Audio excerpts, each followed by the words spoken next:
I am so excited for our next speaker. To have somebody of his caliber and his knowledge with us today is a dream come true for me, and I know for Ruth, as well as so many of us in this room. With over 45 books and reports analyzing the changes impacting the residential real estate industry, Stefan is widely recognized as the leading visionary on real estate trends.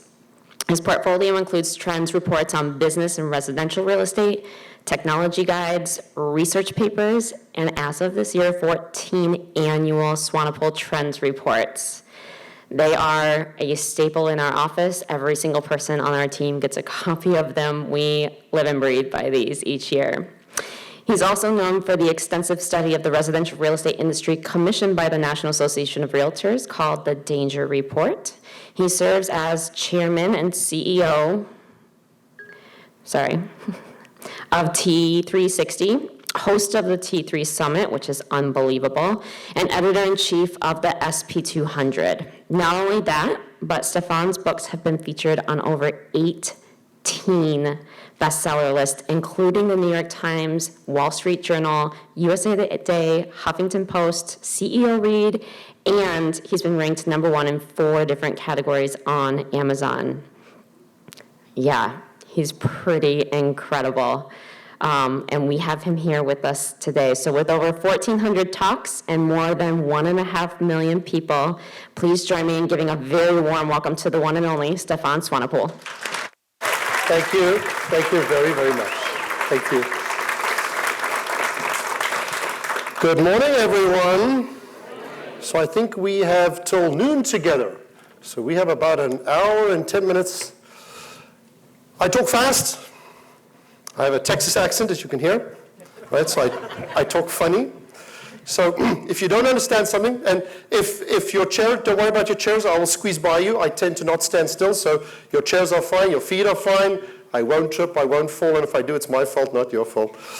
And if you don't want me to touch you because of the virus, I won't either, but I came here. So safe and sound. Ruth has asked me if I would talk about the industry that we all love so much, the residential real estate brokerage industry. So I don't think age matters, but this is my 37th year in this space, and there is not one company or one topic that I haven't written about. No one, including you guys. So our goal is I'm not really a nerd. I'm not a technologist. I'm not an academia person. I actually did have a real estate license. I have owned a real estate company. I have been a broker. I've had a real estate company that was as small as 600 people. My biggest one had 26,000. So we've had various ranges in between. I've had them abroad. I've had them in California. I've been in the US. But that didn't fascinate me as much as it did to try and write about you. So my goal is to try and understand how you think. And not as an individual, as a collective. We as real estate agents, real estate professionals, real estate brokers, managers, team leaders, I would even go so far as to say all of our peripheral vendors, the Zillows and the Realtor.coms, and then the new business models, the old business models, the associations, the MLSs, everything. How does it all fit together? Why does everybody say that we're all screwed up? Why does everybody say that we cheat the customer? Why does everybody say we don't know what we're doing, yet we've been around like forever, and this is the biggest single industry in the entire US? I wish I was a hero. These guys which came up here today as heroes. I am not one, but I'm so jealous of the ones that are. But you can be heroes in your own industry. Last year, the number of sales, if I add all the sales together, all the aggregate, all the values, we've got some values today, collectively, all realtors last year sold $1.9 trillion of real estate. $1.9 trillion of real estate. Depending on which president we have, how big the budget is, and which year it is, it ranges anything from 8% to 20% of the GDP of the country. I mean, it is the single biggest one line item. You guys, agents, last year earned just around about $100 billion in commissions. So don't tell me that you don't have money, right? You have lots of money. $100 billion every year. Ka-ching, ka-ching, ka-ching, ka-ching. But the reason we don't feel like we have a lot of money is because it's divided among so many realtors, right? There's at the moment about 2.4 million licensed people who are real estate agents.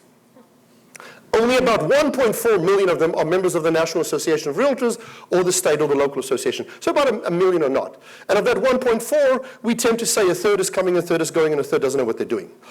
So there's probably, somewhere in that big pile of people, there's maybe about 300,000, 400,000 that actually rock, right? Those are the ones that make the industry tick, click. Those are the ones that do the majority of the transactions. Now, you don't have to do a lot of transactions to be successful. If you're happy with 1 or 2 transactions, that's fine. But we researched an association, we researched a big MLS, and we found out that about a third of all realtors do so much every year. A 0. Not a good number. You can take any commission split you want on 0. It still remains 0. So if you want 120% of the commission, I'll give you 120% because you're not going to get anything. So it's this surprising, disturbing, distorting. If you research an association or MLS that has 5,000, 10,000 members, it's not a small sample, it's a big sample. You find out of a 10,000 member association, 3,000 made no money last year. Damn, that's not good for stats. I mean, that screws up all the numbers. But then again, a good agent can do what, right? 7 figures easily. There are not many occupations which you can enter an industry and relatively quickly, I mean like first year, second year, third year, get into 7 figures. You usually have to go to school and university for 5, 6, 7, 8 years, and then you might not even get to those kind of numbers. So our industry is a big gift to all of you. It actually gives you a bigger opportunity than, to be honest, that you maybe deserve. Because we have millions of people that do other jobs, whether it's the teachers or the military, which work harder than you do for way less than you do. But we do an important role, right? I mean, we create, we help, we sustain families, communities, neighborhoods, societies, cities. I mean, we are the very fiber. And when people say they don't need us, that's simply not true. If they don't need us, why do they still use us? So the industry still does every year. We every year serve. Last year, the country served about 11 million buyers and sellers. 11 million transactions. That's 11 million people which said, help me.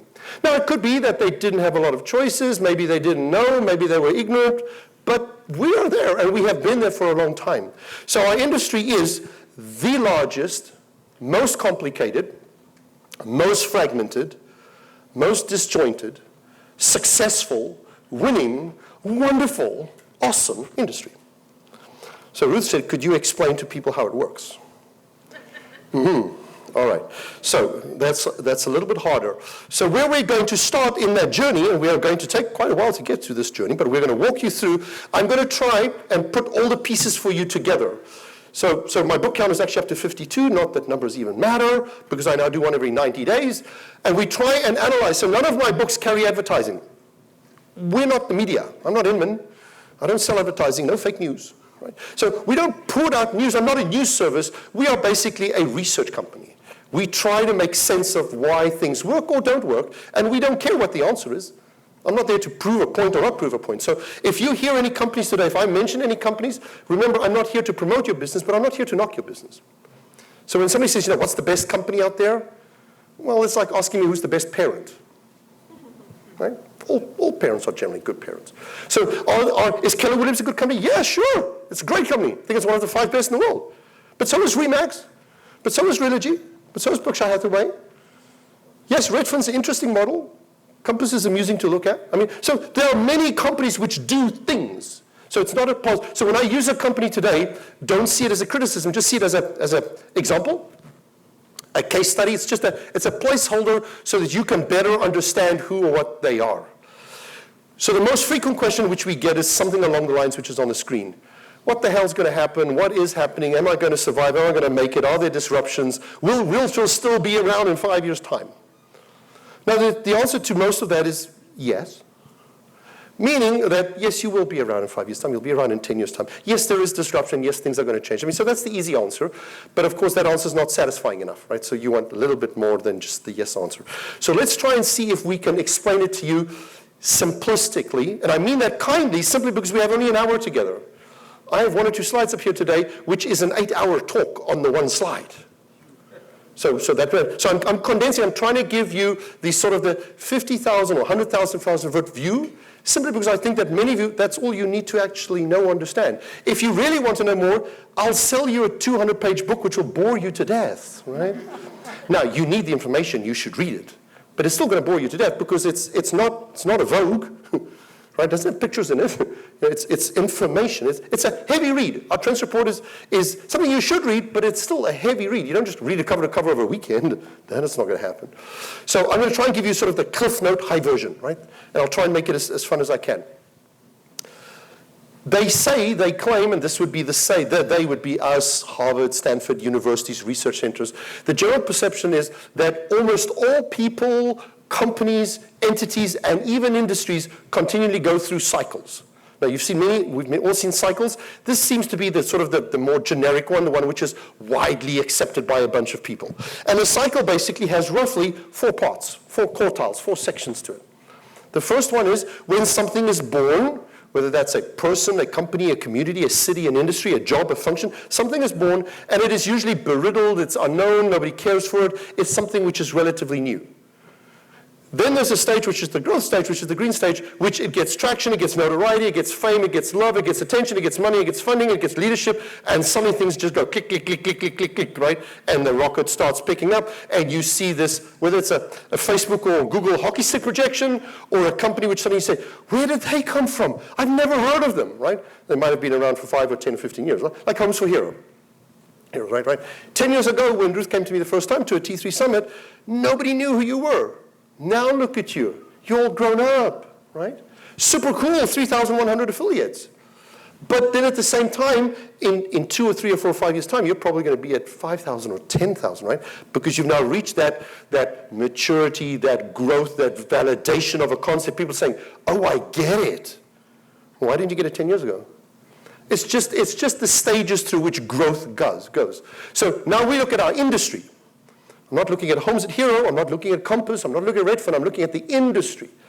Then at some stage, that company, that person gets old. I have gray hair, nothing to be embarrassed about. The real estate industry is mature. It's been around. I'm now writing the history of the real estate industry, and I've gone back to 1850. None of you were around. It's a long time ago. 1850. But you can actually find there's a company today operating in Chicago that is 7th generation run by his great-great-great-great-great-grandfather. And it's still the great-great-great-great-grandson that's doing the business. So the industry's been around a long time, but most of the things we do as a business is pretty much the same, right? Don't we always say buyers are liars and sellers are worse? So I mean, we've all worked with consumers, and the contracts and the documentations and the memberships and the associations and the GRIs and the CRSs and the designations, the licensing process is reasonably unchanged for decades. We've had refinements. Clearly, we've put lipstick on the pig sometimes. I mean, yeah, we've dollied up the shop front. But in essence, the industry today is very much the same. If you go and look how Remax was formed in 72, or ERA in 72, or if you look at the creation of Realogy, which was Sendent, or which was HFS in 1994-95, structure is almost identical to what it was 20 years ago. So at some stage, when you are mature, you become a little bit arrogant, complacent, and you tend to just do the same old. And that's where our industry probably is today. We've become we're comfortable where we are. We know what we're doing, and we do the same stuff. Excuse me. So when that happens, outsiders, be that a Compass or an EXP or a Redfin or a Realty One, looks at our industry, be it outside investors or financiers, be it a Google or a Facebook or a Zillow, they would look at your space and say, wow. Now again, tongue-in-cheek everything I say about our industry, we are fragmented. You probably all work for different companies. We have at the moment in this country about 86,000 brokerage companies. 86,000. How many airlines do we have? Not 86,000. You know, even if you said how many big box stores are there? I mean, let's say you want to create a office supply store, right? You only have 1 or 2 competitors, don't you? Office Max, Staples. No, you want to go into home improvement. Well, you've got Lowe's, yeah, you've got Home Depot, and Ace, and right? I mean, in many industries, we've already seen consolidation, and there are 2, 3, 4, 5 significant players that own the market. In real estate, who owns the market? I mean, even our biggest company in the country, our single biggest brand, if you take the biggest brand in the country, I'll tell you who it is, but it doesn't mind whether it's Keller or Remax or Coldwell Banker, which are the top three. None of them have double-digit market share. None of them. They're all in single-digit, nationwide. So that shows you that our industry is still very fragmented. So we haven't really consolidated yet as an industry very successfully. We have some overarching brands which are very well known, like the Coldwell Banker, the Keller Williams brands. Those are well-known brands, very established. So what the general consensus is, when you reach that maturity level, an industry, a company, a person, whatever, starts to slide. When you start to slide, you're usually left with an option in life. Do I change? Do I revigorate myself? Do I reinfuse myself? Do I go back to school? Do I learn? Do I try? Do I become younger? Do I go to the fountain of youth? What do I do different? How can I survive? And a company goes through the same. The industry goes through the same. And if you can, you have a chance to turn the curve around and hopefully go through another cycle, or you're gradually sliding down and you become, that yellow taxi cab business, which everybody refers to, or you become the Blockbuster business, or you become the Xerox machine business, where you gradually become something which, because you didn't change fast enough, something else gradually eclipses you. So our industry is generally widely considered, after about 150 years, we are roughly at that crossroad as an industry today. That doesn't mean that we're dying, doesn't mean we're going away, doesn't mean that we're bad. It just means that we've had so much pressure on technology, funding, money, consolidation, outside forces, public companies, new ways to do business, direct to consumer, Facebook, Google, Amazon. We've had all these pressures, and they've built up, and they're starting to try and create cracks in the industry. Cracks doesn't mean death. Cracks just means there's cracks. That's all. So as an industry, we have to try and say to ourselves, well, what do we do about it? So if we are at that place in our life, I ask myself, have we ever been at this place in the past? Has it happened to us before? And it would seem to me that it has already happened to us 8 times. And guess what? We're still here. So this is a very high-level summary slide of roughly the stage 1, 2, 3, 4, 5 is just a placeholder, so don't worry about the numbers. The numbers don't matter. It's just chronological to put them in order. The second column is a 1-word, 2-word description just to help you and me frame that bucket, that period of time, right? So don't even go back to 1870. It's too far back. But you can look. Let me see if I have do I have a green light here or not? It doesn't look like I do. But so if you look at any of these stages, go back to something which you might recognize, baby boom generation, right? So we know the period of time which happened, and we're saying that in that time, something significantly happened that shifted us on another path. The Depression, the Second World War, the huge surge of people that were born in the baby boom generation, that shifted society, community, and as we heard early on when we spoke about police people, and we said they're part of the community, you are also part of the community. Realtors are also part of that community. So when a community shifts, we as an industry also made a shift. Now, if you look at stage number 5 there, the baby boom generation, in that stage, during that time, there was no national company. As a matter of fact, there wasn't even one company that was in 2 states. Not one. Not one. There was no national franchise. There was not even one. No Century 21, no ERA, no BH&G. None, zero, nada. Didn't exist. At that time, it was just you and me, babe. Right? I'm working for you, and I would go like this. Please, please, Mr. Broker, please hire me. I'll work for any split you want. 50-50. Oh, God sake, this is wonderful, right? How times have changed, right? So in that period of time, in the 1950s and 60s, brokerage companies became local companies. It's the Wyckoffs, the Long & Foster, the John L. Scotts of this world, the Baird & Warners. They were the powerhouses in their region. Late 60s, early 70s, somebody came up with an idea and said, wouldn't it be cool if you could have the same brand in the other town across the street? In 1972, this first successful franchise was launched in real estate. Only 72. At least half of you were born at that stage, at least, right? 72, right? Simon and Garfunkel, Moody Blues, right? Tina Turner, that kind of, Beach Boys, that kind of time. So 1972, somebody started a franchise, and it grew so fast. Now, the first franchises didn't all make it. Every time there's a new concept, it doesn't mean it works. Not every child that's being born is going to become the president of the country. Not every child that's born is going to become an Olympian. They have the potential to, but it doesn't mean that they will. And we know that your chance is probably slim. So when a new company starts, it doesn't mean it's going to be a winner. Time will tell. So if you go back to 72, in roughly the same period of time, what was started? Remax, successful. Century 21, successful.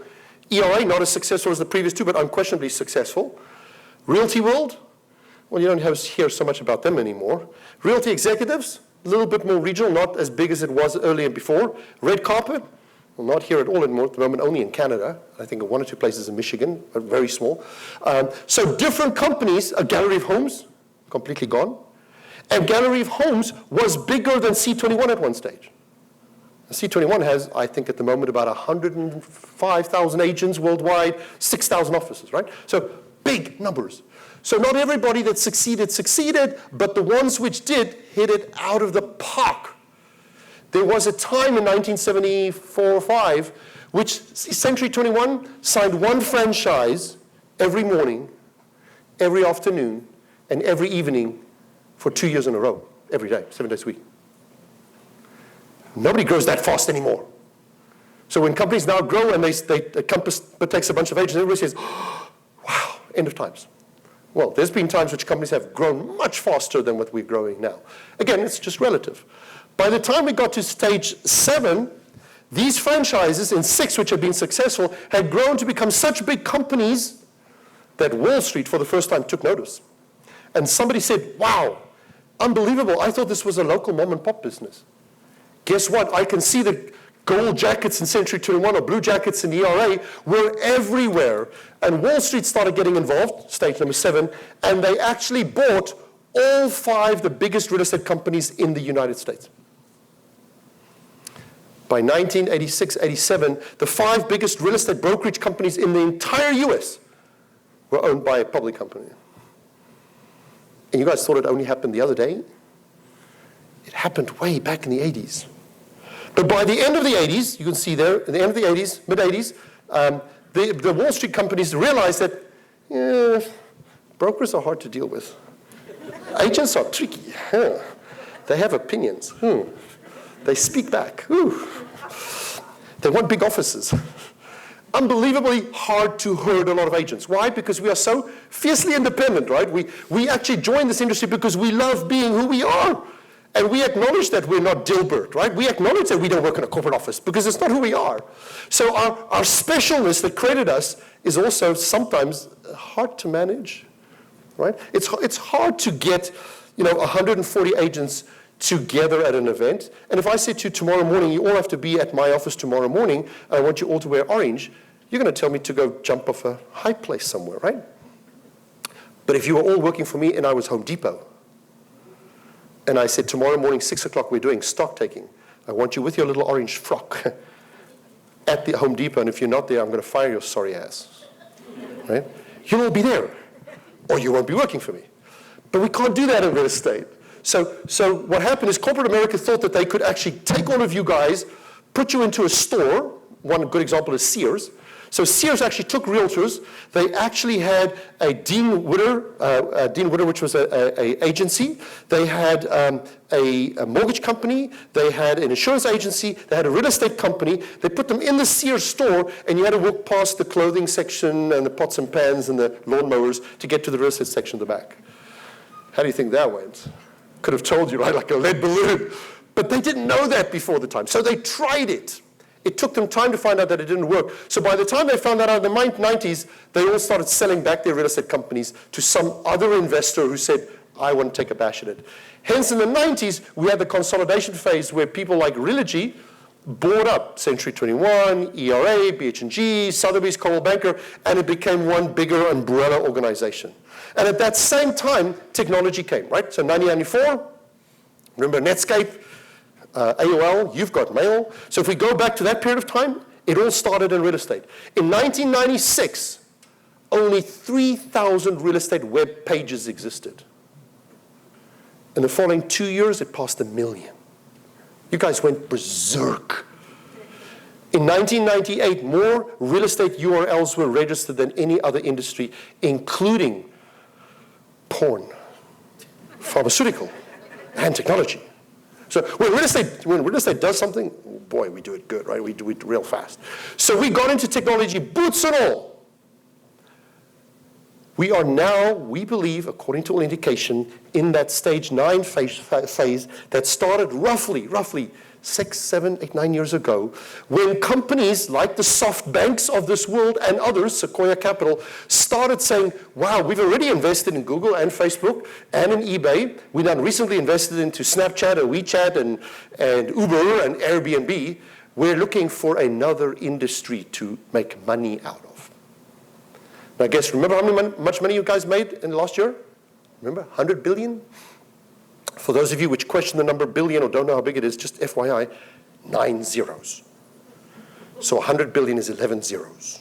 So that's a 1 with 11 zeros. You don't have to understand that number. It's just freaking big. Right? It wouldn't fit on these checks. Right? The space wouldn't be big enough to get all the zeros in. So it's a big number. So these outsiders look at our industry and they say, well, we've disrupted the taxis. We showed Marriott and Hilton how it's working. Right? We're doing everything to travel agents. We took them out. And they look at our space and they say, fragmented, housewives, part-time, uneducated, opinionated. I'll show them a thing or two. So they jumped in with a vengeance. Now, they don't have the solution. If they had the solution, why would we have not found it before the time? We're not dumb. We can figure out stuff. So the industry is not dumb. Industry is not slow. Industry is not stupid. Industry is fragmented, which means we tend to all do it our own way. We all like to do it our way. So they came in, and hence they funded almost any idea that was thrown ahead of them, in front of them. On average, from around about 2014, 15 to now, the last 4 or 5 years, they on average funded 100 new ideas, concepts, or business models every single freaking year, to the total tune of so far about $7 billion. I mean, you can go solve Donald Trump's wall and virus problem with that kind of number. I mean, it's a big number. That has all poured into our space. That's why we say this stage is dominated with disproportionate amount of capital. Not our capital. I know we've all put capital into our business, but whatever we've put in is insignificantly small compared to these guys with these apparently endless checkbooks. Now, sometimes they're putting money into a model which is very interesting to look at. Some models make no sense whatsoever. Some you say, well, how on earth do you think you're going to get your money back, let alone return of investment? I mean, it's just not going to happen. But those companies which are doing those investments have so much money, there's so much investment money, they've made billions with the Uber-like kind of investments, the Netflix kind of investments, the Google-like kind of investments, that they're saying, it doesn't matter. Put 100 million there on number 32, black, spin, let's see what happens. Oh, didn't work. Let's try it again.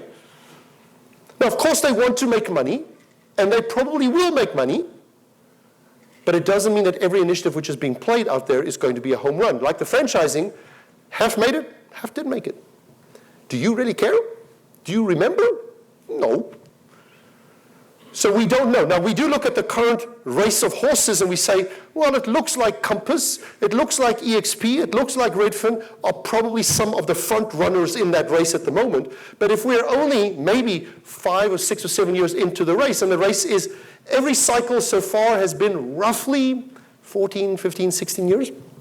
Now, I can't predict the future. I can't tell you how long the cycle is going to be. We have no idea. This coronavirus could cut this cycle really short, maybe. I don't think so, but it could. So if you have an outbreak, if you have a Katrina, if you have a war, if we have a 9/11, then that changes a dynamic, most likely. Not because that dynamic has something to do with Compass or Redfin, just because of maybe the contraction of money, the changes of business, some legislation, a new president, or a new president, a change in direction of a government, that might shift some direction, good or bad or otherwise. So we think that we're probably slightly over the halfway mark into a stage which is being dominated by capital. So just to go back and let's just look at the last maybe decade or so, I thought I'd quickly show you that a trend is not a single dimensional thing. It's like your child. You can't just say, I have a cool child and stop there. You're going to say to me, I have a cool child because they learn well, they listen well, they go to school, they're healthy, they're participating in sports. You give me the whole picture. Here's some pictures for you about real estate. Now, this is not the whole picture. It's just, it's all I could fit on one slide. The slide was too small. So what I've done for you here, on the right outskirts, we're going to do the bottom of the page as well just now. So on the right outskirts is the furthest away date. I grouped them in buckets of 2 years for no other reason. I ran out of space, right? If I put it 1 year, I wouldn't be able to fit everything in. And I said to myself, what has happened to consumerism in the last 10, 12, 14 years? And you will see that in this case, I say for argument's sake, in 2006 and 7, if you were reading Inman at the time, if you were at a convention, if you were at Real Estate Connect or NAR, we would be talking at that stage about foreclosures. And you can see during time after that, we talked about generational selling, then property search, then personalization, lifestyle, electronic signatures, and now we tend to talk about end-to-end transaction. So with regard to consumer service or consumer focus or consumer attention, this is how our discussion has changed. But you can take the next topic and we can call it business models. Now the Century 21 Coldwell Banker, Berkshire Hathaway model, Howard Hanna, John L. Scott, Ben Warner, Wyckoff, Long and Foster, those models are very similar. Of course, they have all tweaks, they all have uniquenesses, and every company is special, but their fundamental model is the same. That's what we call the traditional model. But from around about 10 years ago, we became enamored, I think it's the press's fault, but we became enamored with certain buzzwords. The buzzword at that time, 2006, was flat fee, and then a year or two later we started talking about discount models. Then we were scared as hell of online models. Then we thought Teams was going to take over the world. Then we think that cloud-based models was the right thing. Then we went to flat fees, which is different from fixed fees, and now we're thinking iBuyers. So every 2 years you guys have a nightmare. And you get paranoid about something. Now that doesn't mean that they don't exist. Of course they exist. You probably give them more credit than they should be getting. Doesn't mean that they won't work, doesn't mean they won't get traction, doesn't mean they can't get up market share. I'm saying to you that a company like C21, which was very successful in the 70s and still survives today, a company like Remax, which changed the world to a large extent in real estate and dominated in the 80s and the 90s, a company like Realogy that went and bought a half a dozen companies and put them all together, and if you say that Coldwell Banker, which is probably the longest surviving, most successful company of all time over a century, or you say the Keller Williams current trend of group and team and culture and all the kind of stuff, you pick any of them? Century 21 doesn't have 10% market share. Remax doesn't have 10% market share. Keller Williams doesn't have 10% market share. So if they're all winners. If they are all winners and they've all had successes, and I would give them 5 gold stars any day of the week, why do you think that any one of those models are going to suddenly take over the entire industry and put you out of business? If companies have tried that for a time and it hasn't worked. Now, Remax is still, Keller Williams was, still is, Century 21 was, still is, Berkshire Hathaway still was. So the fact that you discard them, it's not a black and white. There is shades of gray in between, right? Some people say 50 shades of gray. Some people say a color spectrum of 165 colors. Doesn't matter which one you want to take, right? But there's levels in between. It's not just black and white. It's not right and wrong. There's actually stuff in between. So, but we get enamored. Talk about funding, you can talk about brokers, you can talk about franchising models. I can go on. I mean, this is a big slide, right? What did I put up here? Mobile, I mean, we spoke about smartphones, then we went to VoIP. Do you remember all the discussions we had about VoIP 10 years ago? Text messaging became hot then. Now today, you all use text messaging, but we don't go around and say, hey, I just learned a new thing. I can now text. Do you want to text me? I mean, so we're over that. But you talked about it every day of the freaking week 8 years ago. It's like social media. Do you Facebook? Yeah, that is so 2007, right? Get with the program. Do you tweet? Nothing wrong with it, but that's 2012, right? Do you Snapchat? That is so 2 years ago, really. So we progress. So right, we've not. Now we're at the moment we're super into augmented reality and artificial intelligence and machine learning. Wow, another nightmare, right? You get caught up with buzzwords. So there's technology, e-commerce, broadband, geotagging, cloud computing, virtual reality, machine learning, artificial intelligence. And I can take any segment of our dearest beloved industry, which we all love so much, MLS's associations, and I can show you how each one has morphed, grown up, changed, amended, evolved. I don't care which word you want to use. It doesn't matter. And we are still doing that. It doesn't stop. It is more pronounced today because of news. The same way that you know what Donald Trump did or Sanders did or Biden did because of CNN or Fox or MSNBC, the same way we know about Inman, because every morning when you wake up you go to Inman News and you're like, oh, did you see? What? The fact that something happened, it usually takes 3, 4, 5 years before a concept gets recognized. It usually takes another 2, 3, 4 years before it gets critical mass, gets traction. It usually takes about 6 or 7 years before it actually becomes a real threat. Now, things are happening faster because of size, because of scale, because of public companies, because of funding, because of technology, because of the media. So it's happening faster. 20 years ago, you could go to your association and you could put something on a committee agenda and they could say, let's refer it to the Presidential Advisory Group, and go 6 months into Never Never Land before it comes back. Now, we can't do that anymore because things move faster than that. You will all be impacted by the changes in the industry. You will not all be out of business this afternoon. Don't take it too far. But to sit here and think that the industry is not changing, well, that's just super blind. I mean, that's dumb. Dumb, dumb, dumb, dumb. Now, if you're on the other side of a certain age and you say, well, I don't care because I'm going to be retiring in 2 or 3 years, well, good for you. I wish I was in your position. But those of us which are going to work in a couple of years, we have to understand that if she and I were going to, we chatted last night at the cocktail party. Now, let's say we chatted at the same cocktail party 10 years ago. Right? So let's look at 2006, which is the outside line and the outside line. So this is, if you overheard our discussion, this is roughly how our discussion would have gone. Did you see that the foreclosures in the market is changing the business model because I now have to use a fixed fee because of the financial meltdown? I think my brand loyalty is going to be impacted. But the other day I found that smart homes can actually help me with e-commerce, so I can import data so we can have a virtual office. Right? That's how we would have chatted like 10 years ago. If we chatted like that last night, we would have sounded stupid, right? So what we would now do is, the consumer wants an end-to-end transaction because I see the iBuy model, which is one had a public offering the other day. It's created a new value proposition. I have to reposition my brand so I can offer technology, artificial intelligence, augmented reality, so I can integrate my data so I can be a bigger company. Cool. What's the difference in the discussion? Right? We changed certain buzzwords, certain concepts with certain things. But it's fundamentally the same concept. The discussion was, life's changing. Great. Welcome to reality. Life is growing up, the industry is growing up, it's changing. So yes, we should do that. So this is a cool discussion for a long time. You don't even have to know the sub-pieces. It's got nothing to do with your consumers. This is for you to simply just understand the industry is evolving, you are part of it, it's significant. I'm not running the train, nobody's running the train's running by itself. There's lots of pieces. We can no longer stop change. We can no longer wish that Zillow or Redfin or EXP or Compass should go away.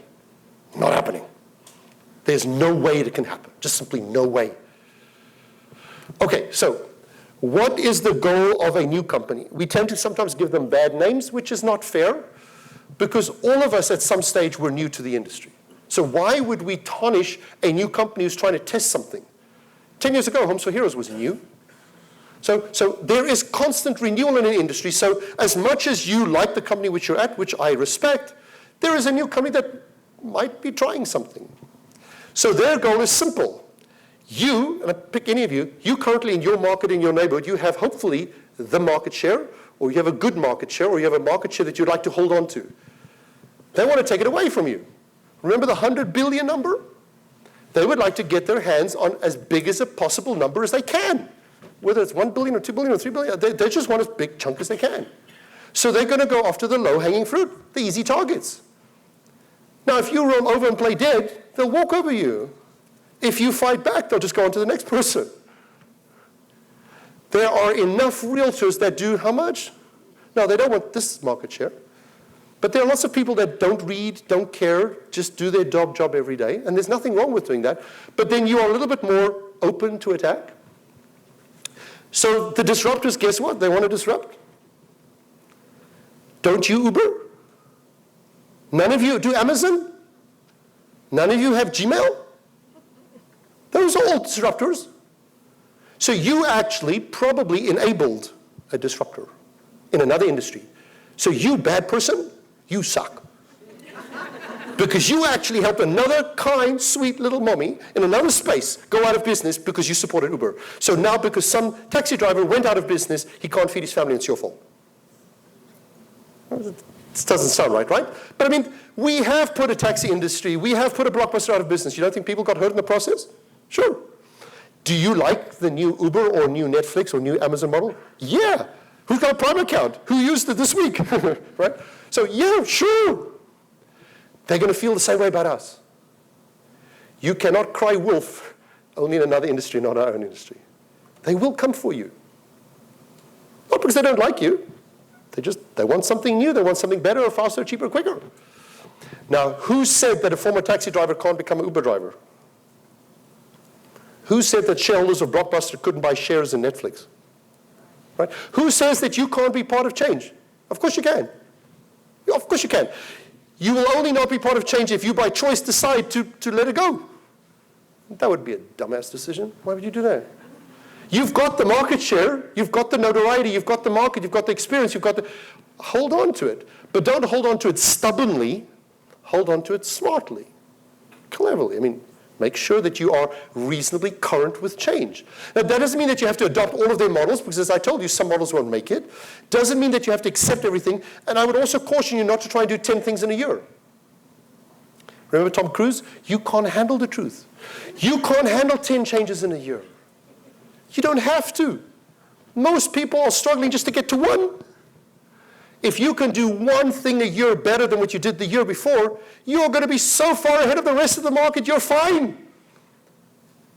The gazelle doesn't have to outrun the lion, just the other gazelle next to him, right?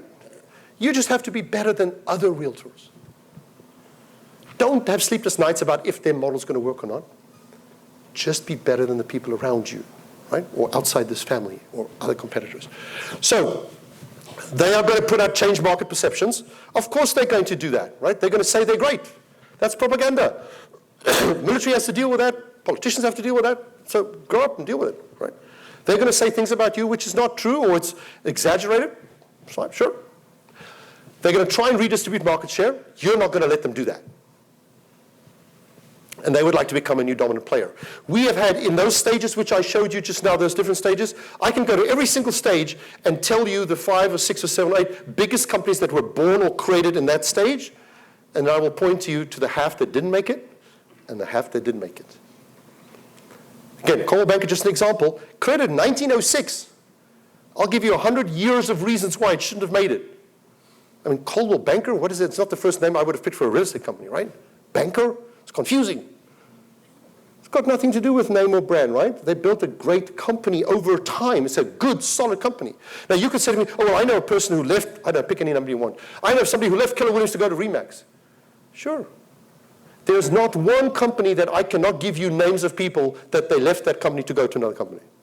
It's the symptom of our industry. You're all independent contractors. You can move your certificate at any time. And you exercise that right when you want to. Right? We don't have 40-year lifers in our business. It's just not the nature of who we are. Doesn't make it right or wrong. Again, no criticism. It's just understand that realtors tend to move a little bit more easier than somebody does who's in the military or the police. It's the job, it's the style, it's the nature of the industry. Okay, so if you were an outsider today, a disruptor, I just want to look at my time, I've still got half an hour, and you had to take a dart and try and hit market share, who would you hit? This is probably the bullseye you would be aiming at. Again, no beneficial preference here to somebody, but the green section shows you out of the top 4 players in the country, the Realogy company. Now, their market share price has been tough in the last year and a half, but that aside, it is still the largest real estate conglomerate we have in the world in our space. So they own more brands.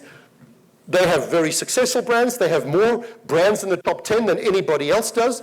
They have multiple subsidiaries, company-owned stores. They have mortgage arms. They have title arms. And they have some great brands. And there I try to put the structure together.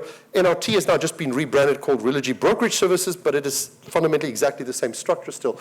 So that from Better Homes and Gardens, ERA, franchise, C21, Climb, of course, they've just decided to shutter very recently, was not profitable. And it's not profitable because it's bad.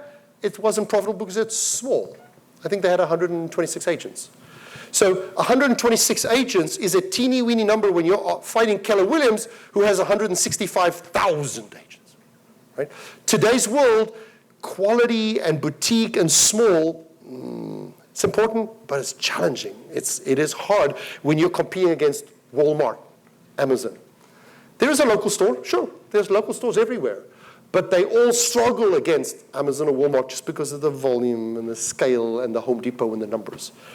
Why? Because you guys all support Home Depot and Walmart and Amazon. So again, we're part of the same reason why those companies tend to succeed. All right, the blue section is the next big section. That's Berkshire Hathaway, so that's Warren Buffett. So that's their section. They are now arguably the second biggest conglomerate in our space. They have multiple brands, but we generally know them as either Berkshire Hathaway Home Services or just as Home Services. They own also Real Living, which is another smaller kind of a brand, successful but relatively small. The same as you would say that Corcoran or Better Homes and Gardens is a smaller brand than Coldwell Banker or C21. Not all brands are equal. Small doesn't mean bad by any stretch, It just means that it has to deal with the fact that it is limited in scope. Not bad by any stretch. And then the two ones at the bottom, the purple one and the red one, are the only two that basically are what we would call single brand companies, where the other two have multiple brands. The bottom two have single brands, so Remax and Keller Williams is basically, one horse stable.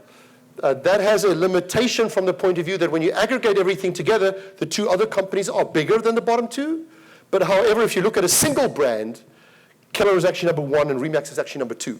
So they are actually larger as a single brand than Coldwell Banker would be within the Realogy stable, or Berkshire Hathaway is within the Berkshire stable as a brand. But if you add the whole family together, the family is, at this point in time, bigger than any individual. So America wins more gold medals than maybe just Samoa, but Samoa might have a good swimmer or a good runner. So get the difference? So that would be the target. Now, that doesn't mean that the change agents or the disruptors won't come after you. I'm saying that this is half the market. This is a big chunk. So when you're going after market, why would I go and hunt out a single office agent in Fargo, North Dakota, right? When I have in certain big markets like San Francisco, Chicago, I have big chunks of companies which have hundreds, if not maybe thousands of agents. So those are probably the ones which are feeling the pain the most. Hence the stock market prices, hence a lot of the PR. Now, if you look at all of our companies in our industry, remember I said there's around about 86,000. I think the slide still says 83,000. But mid 80,000 companies. We have divided them over the years into buckets. Again, buckets not important. It's simply to try and have you understand the size of the army. That's all it is. So if you are a very, very big army, right, you're given the title of a Titan, Tier 1, you have 100 billion, now if you wanted to say soldiers, but in this case, you do 100 billion a year in annual transactions. That's under the control of one CEO. Now, I know the CEO doesn't sell it. We understand that there are hundreds of offices below that and managers and team leaders and agents. The top one actually in that bucket actually has about 50,000 agents. But I mean, they all theoretically report into one leadership point. There's one budget, one checkbook, one control, which means if one leader says, we are going to do this, the company will do that because the whole structure is basically controlled through that one entity. Now, you still have to convince the agents to participate. They might not want to do what you tell them to do. But there are two companies in that 100 billion category.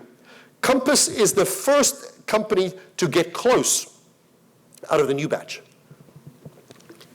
The two there at the top are Realogy and Berkshire Hathaway. Compass is not there yet, but Compass is relatively young, a 7-year-old company. We've just finished an audit on them. They are at 90 billion.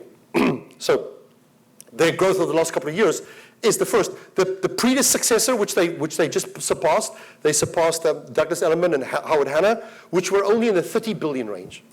So there have been companies that have been around for 30, 40, 50 years that only got to 30 billion. And it almost seemed like it was a kind of a ceiling. And suddenly this one company has surged past them. The chance that Compass passes Realogy and passes Berkshire Hathaway, probably not very good. Because Realogy is still 100% larger than Compass. So, I mean, the gap is still, so Compass has now got to 90 billion. Realogy is at 180 billion. And then we are only comparing it to NRT Division, which is the company-owned stores.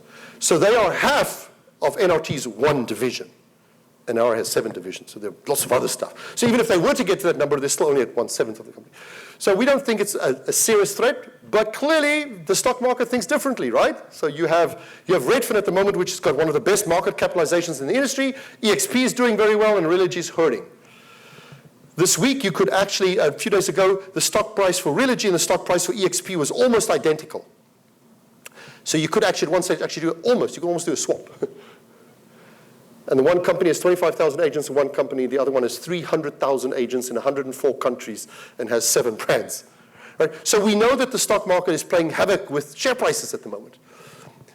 Power brokers is what we mainly talk about because that's most of us which I can associate with. We say here tiers 2 to 5. And you'll say in tier 2, there's only about 30 companies. And that's when I say Howard Hanna, John L. Scott, Baird and Warner. Those are the kind of Realty Alliance kind of companies which you have out there. Then we have the local brokers. And you can see how many there are here. 5,000, 5,000, 10,000. And then there's still a huge amount of companies, 60,000, which do basically very little. Less than 25 mil. So if somebody says to you the industry is still dominated by small companies, from a quantity point of view, that is absolutely 100% true. From a market share or a transaction or a volume count, no, it's dominated by the guys at the top. They do more. But there is still many companies at the bottom that survive on 1, 2, 3, 4, 5 transactions. You can see that credit at the bottom, there's about 5,000 companies that last year did not file a tax return because they didn't make any money. Right, so 0. Now, the ones that we believe are going to feel the pain the most are probably the ones in that reddish circle. Now, of course, it depends on where you live, depends on the market, depends on whether the market is dominated by a big player or not. So it has many factors, but the guys at the top are probably big enough to survive. Really, you can get hurt, but they probably won't crash and burn. They have enough money, enough cash flow, enough business, enough volume. They have enough management that they can probably adapt. The guy at the bottom, well, he wasn't going anywhere, so he's not going to go anywhere in the future either, so he doesn't matter. And if you're a one-man show that works from home, you can actually survive the change. You're fine, because you really don't have overhead, you don't have a lot of expenses. You're really a self-entrepreneur. So the guys at the bottom, you're probably safe. The guys in the middle is where everybody's going for because there's enough market share, there's enough volume, and they're not big enough to fight you, but they're not small enough that they can hide, kind of stuff, right? They're in that sort of low-hanging fruit category. So hence we see that the Pacific Unions, the Allen Pennells, the Striblings got taken out, right? Because they're exactly in that spot. They got took out because if they lose 100 or 200 agents, if they have an office collapse, it hurts. And you have to try and recover out of that. Okay, so what drives our change at the moment? This is the number one factor, capital, capital, capital. And I thought I would give you an example so you can try and understand that. Walmart, biggest retailer in the world, only reason I'm using them, has, according to when I made that slide, over 6,000 stores. The exact number doesn't matter. So huge amount of stores, more than anybody else. And they were competing against anybody else, and when somebody said, well, Amazon is going to take you out for lunch, everybody said, well, how are you going to do that? Because we have more stores than anybody else. We're in every single zip code across the country. We have market share. We have best prices. We have long-term contracts. And when somebody said, well, what about planes? And Walmart said, well, why on earth would I need planes? I have stores. I have people. Just the number of people that work for Walmart can already keep my doors open. Right? I mean, I have so many people that work for me. So Amazon is not going to attack Walmart on its strength. So Amazon is not going to open an Amazon store across a Walmart store. Why would you do that? Why would any of you volunteer to go and swim against Mark Phelps? Huh? Why do you want to do that? He's been practicing for 25 years to do what he does. Some people say he was designed and built to do what he does, right? He's won the gold medals. He's got the coaches. He does it every day. So if you want to beat Mike Phelps, why don't you try and maybe take him on for a game of chess? Because I don't believe he plays chess. So maybe you could beat him in chess, because he doesn't play chess. But he swims. So you don't take Walmart on and store distribution. So what did Amazon do? They decided to go and sign a contract and bought 40 planes from Boeing to create their own airlines. And their own airlines is only for their own packages and all the drones. I saw a plane the other day kitted out that the plane can take 10,000 drones. So their intention is flying over San Francisco, flying over Los Angeles, opening the back, and they're like parabats, right? Like seals. You would just jump out of the plane. So the drones would just jump out, fall out, and go deliver packages. Well, that makes the store, which Walmart has, maybe less attractive now, if there's going to be 10,000 drones dropped out of the frickin' sky on top of me. You see how Amazon just said, I'm not going to fight with you on your strength. I'm going to try and find another strength and try and beat you. Now, in the last 2 years, Walmart and Amazon has been on a race. The drones is not the problem. We got them. We know how they work. Where are they going to park at night? Where are they going to get refueled, recharged? Where are they going to get their next commands from? Where are they going to pick up the packages from? I mean, so logistically, there is, as we heard just now with Katrina, there are some logistically things behind things which we superficially don't see. We don't even think about. We sometimes just say, oh, yeah, they should take care of us. Oh, I love Amazon. They're going to deliver in packages.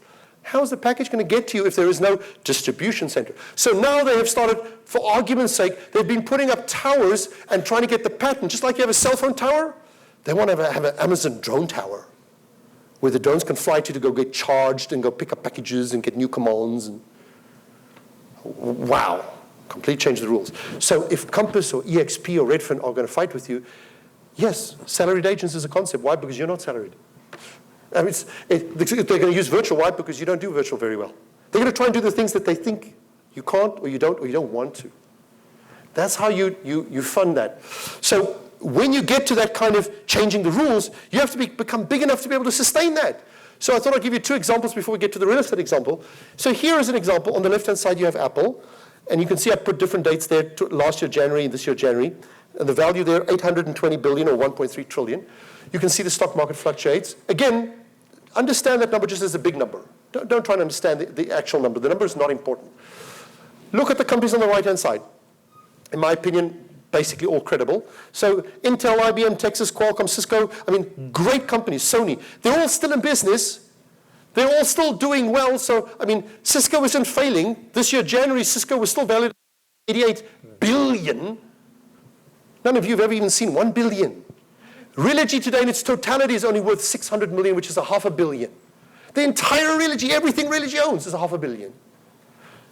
Qualcomm's worth 370 times that.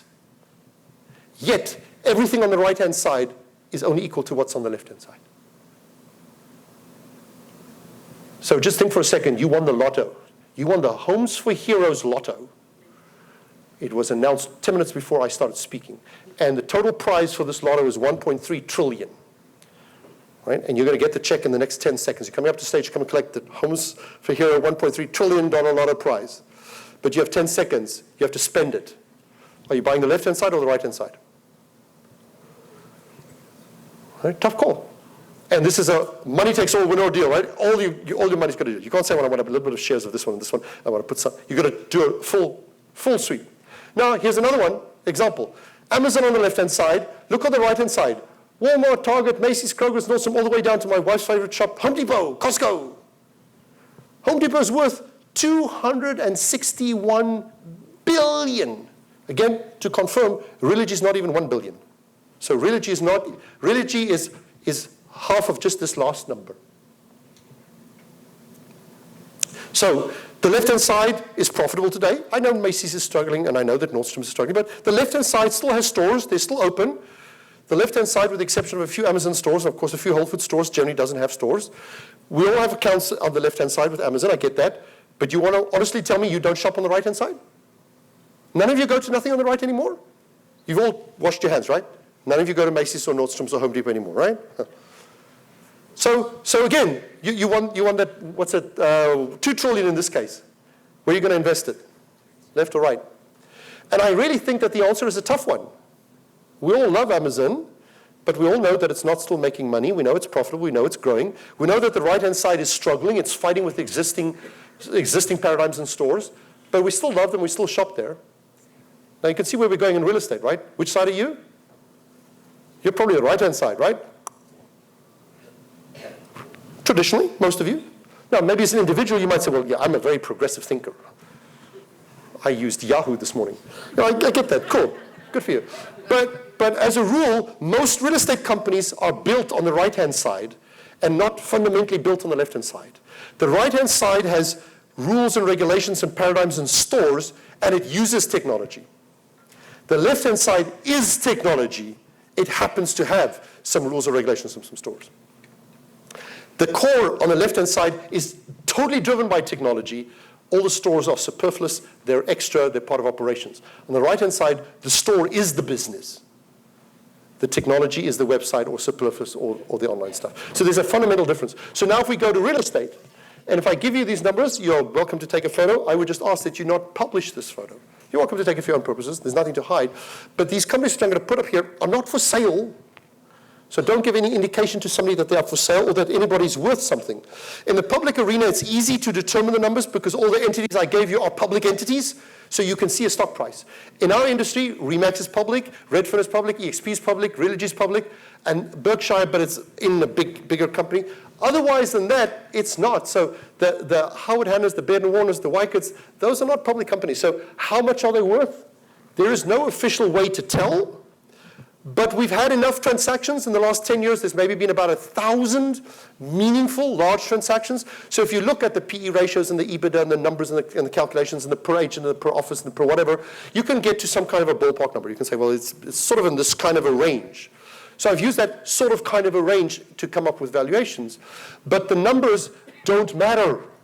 Meaning that even if I'm out with 100%, which I know I'm not, but even if I was out with 100%, the logic of the argument still applies.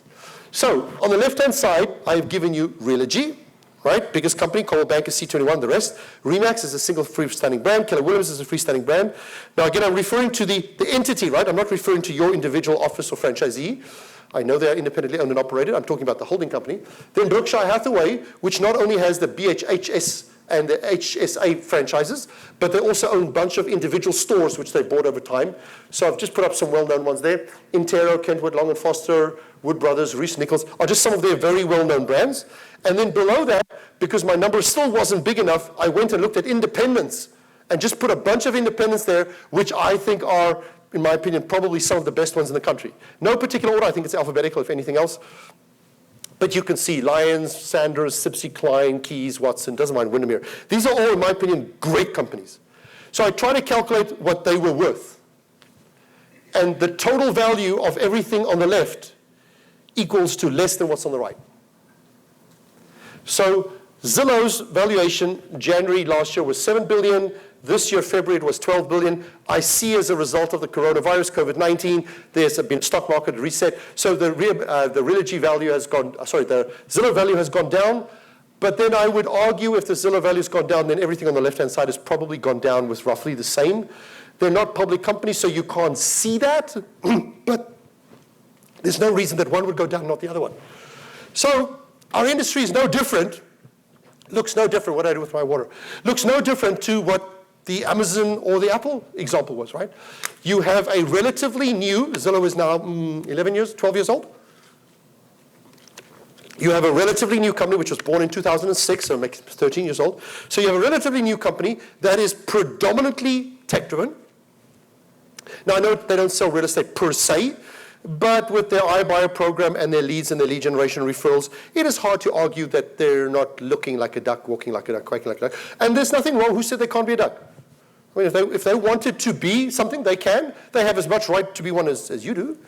So sure, Realtor.com or Zillow or DocuSign could all become real estate companies if they wanted to. Now, I don't think that Zillow wants to become a real estate company. I don't think DocuSign wants to. I don't think Home Depot wants to. But they all want to participate in the transaction. So they're just taking that 100 billion which you're earning, and they're finding ways to slice it up. They don't care if you say, well, I'm a realtor, I deserve more. Well, that doesn't work anymore, right? They're going to offer some service that is going to allow them. But you can see how our industry, just in the last couple of years, has followed a similar path. And that's probably fine. I mean, nothing against it. So here's how much money's come into our industry. I thought I'd just give you the individual numbers. So last year, 3.3 billion. So 3 billion again, 3 with 9 zeros. So it's a lot of money. Previous year is 2.2, 2.2, 1.1. So you can see that the amount of capital investment into the space has grown every year. Now, I do actually think this is the first year in which we might actually turn the curve. I think Corona's going to help it. So I think Corona's going to reduce the number. But it did already look like that 2020 was slowing down. So even if we didn't have COVID-19, I think we probably would have. Now, I don't think it's going to go to 2014 numbers. It's probably going to go back to 2018 numbers, which means that I think that the money that has been invested in the new models has probably reached a market saturation. They've picked their horses. They have fed the horses. The horses are now in the race. They're running the horses now in the races, right, to see how they do. They will probably still do money because once you have the horse and the horse is in the race, you cannot feed the horse. You still have to pay the jockey. So Compass can't receive money and then suddenly tomorrow get no money. Redfin can't get no money. And some of these entities which are public have now other vehicles to get money. So we think the number will come down and, a lot, 1 billion. but they're not going to close down. They're not leaving. So a big number. So if you said to me, well, who's the biggest beneficiaries of that 3 billion? So I looked at last year. You can see that here's the biggest wave. So Compass, 1.6 billion of capital into the company.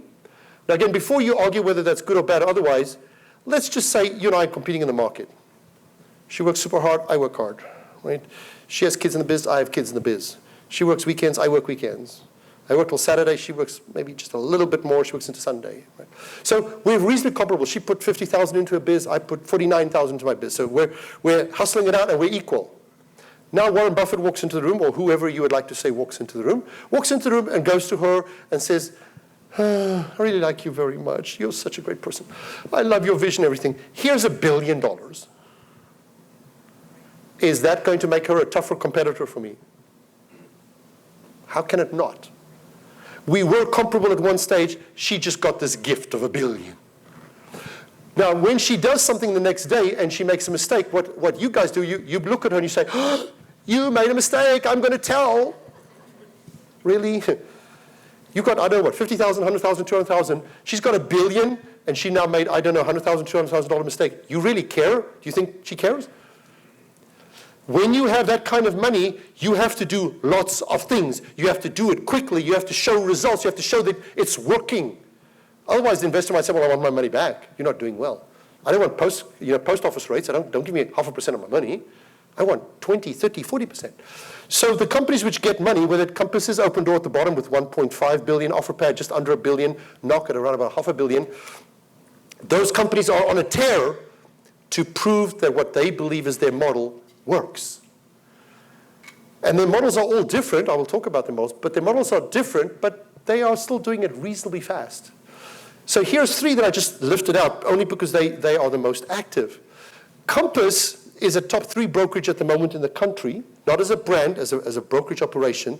And their strategy has mainly been buying up companies like the ones I've listed there, or buying up teams, or making big offers to big agents to come across to their team, right? So it's usually been a money-driven buying market share kind of strategy. The second company there hasn't bought agents because they have employee agents. They actually don't want to buy agents. They're not buying offices because they don't want a different culture which doesn't fit. But they've spent most of their money on tech. We know their app. Most people love their app. Their app's generally widely considered to be the best app in the industry. We even see that people that don't even work for that company promote this app. So go, look this app, use this app, and then come back to me for business, right? Wow, strange. Right? We don't really do that with another kind of a company. So they're a top 5 company at the moment in the industry, and they didn't do the acquisition route or the buying route. The company at the bottom is now definitely a top 10 brand, a top 10 company. Maybe this year might get to top 6 or 7 once the final numbers are still waiting for final numbers. But they didn't follow one of the 2 strategies. They have a website, yes, and I know they're virtual, but they don't really have, the website isn't Redfin quality. They didn't buy a lot of companies. Yes, some big teams have come across their company, but it's mainly been organic growth, so they've been on a strong recruiting drive. So 3 different strategies, yet all 3 of those have been able to push the Howard Hanna, Baird & Warner, John L. Scott, Bain & Associates kind of companies down a little bit. I mean, they've all been able to sort of jump over them. So what that tells me is that there's not one silver bullet. There's not one strategy that is the alpha and the omega, which you can say, well, this is it, game over, I'm leaving. There are multiple things that you can do. And if you do those multiple things, whichever one you pick, well, you can hit a home run. So decide what you want to do. Do you want to change your model? Do you want to get behind Homes for Heroes? Do you want to do mortgages? Right? Pick what it is you're going to do and make sure that you do it exceptionally well. Homes for Heroes can probably give you more business than you can handle. Now, they might not be able to generate enough business for the whole of Keller Williams worldwide, but if you're a 1-man, 2-man, 3-man, 4-man, 5, I mean, they can probably generate more business than what you can handle. The same is with mortgage. You can make so much money out of mortgage, but you can make so much money out of real estate. Do something and just do it very, very well, right? You can use different strategies. Top 4, just to give you a perception again, the ones on the right-hand side, those are the 4 that got the most money in the last year or so, right? So Knock, OfferPad, Open Door, Compass. They received, and if I look at their market capitalization and I look at what their value is, look at their annual transactions, those 4 companies This is actually 2018 numbers. 2019 numbers are not yet audited. We are busy with them at the moment. So I think that number will be up probably to about 120 billion. But in 2018, those 4 companies did 51 billion. If you look at the left-hand side, the top 4, which we would call more traditional players, right? Berkshire Hathaway, Keller Williams, Coldwell Banker, and Remax, they collectively did just under $1 trillion, so 942 billion. So although these companies are most certainly growing, and they are fast, and they are in the news, look at that number, and then compare it with this number. You can see it's less than 5%. Let's say I actually think this year it might get to almost 10%. Roughly 10. So the new top 4 companies are about 1/10 the size in sales volume and transactions than the existing market. So it's not game over. Nobody's won the war yet. We are in the war. The fight has started. And if it hasn't come to your town yet, then you're just lucky you're in a small town. It's coming. But it has most certainly hit almost every major metropolitan area in some shape or form so far. Okay, velocity, let's try and see if we can wrap this baby up. Velocity, the thing I want you to understand is that things happen faster and faster and faster. So either I'm going to go super fast and you're going to have to bear with me, or you're going to have me stop now and you're going to miss lunch. Which one do you want? All right, I'm going to go quickly fast because I still have slides I want to give you. Speed to market. That product which you all use took roughly a lifetime. Right? 75 years is roughly the age of a person, maturity on average. The next innovation which we all use took only roughly the number of years which you were at school. But it happened almost a half a century later. The next innovation which you all use, which happened again roughly a half a century later, took roughly the number of years which you were at one school, middle school, high school, ballpark. Now I know that this is not a product, I know not you're all using it, but you won't believe it that that product took only 4 weeks to get to 50 million users. The point I was trying to make is things happen faster today, not because they're better, because we are in a more sophisticated society where things are accepted, given, provided, sold, marketed to you. Apple rolls out a product and you go stand in a line outside its store to buy the next phone while your current phone is perfectly fine. But you want to go back to the office and say, I've got the iPhone 10. Why does it matter? But we are like that. Right? New Prius, new Tesla. Right? I want one. Why? Doesn't your Corona or Ford Escort work? Why do you want a Prius? Well, it's the damn thing to do. So we do the same with everything. So I looked at our real estate industry. I said, to go to 10,000 agents, well-known company, took a lifetime. New company 50 years later took, this is a person who was at school for a long time, but let's just say, time you were at school, right? About 12 years, 18 years. EXP took 8 years. That doesn't mean that EXP is better than Coldwell Banker. It means that companies today can grow faster. So when Homes for Heroes says the target is to be at 5,000, come on, lift that baby up a little bit. Let's go to 7 or 8, right? We can grow faster because the market is usually ready for a good idea. If we look at market sales volume, if you say, well, agent count doesn't matter, Stefan, why are you worried about it? I'm not. It's just a benchmark.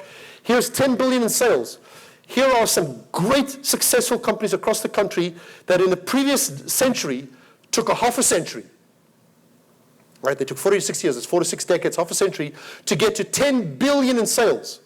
In the current century, we already have 4 companies that got there, and they got there in only a decade, 5 to 15 years. It no longer takes a lifetime to build a company. You can actually now do it in a decade. And you can build a huge company in a fairly short period of time. So, is the industry changing?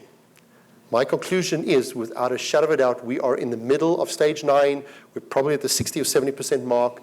Change is happening. It's real. We cannot stop it. It is arguably going to be one of the biggest changes we've ever had. So when you look at that table, you say, I can buy all of that. And again, this is the summary slide.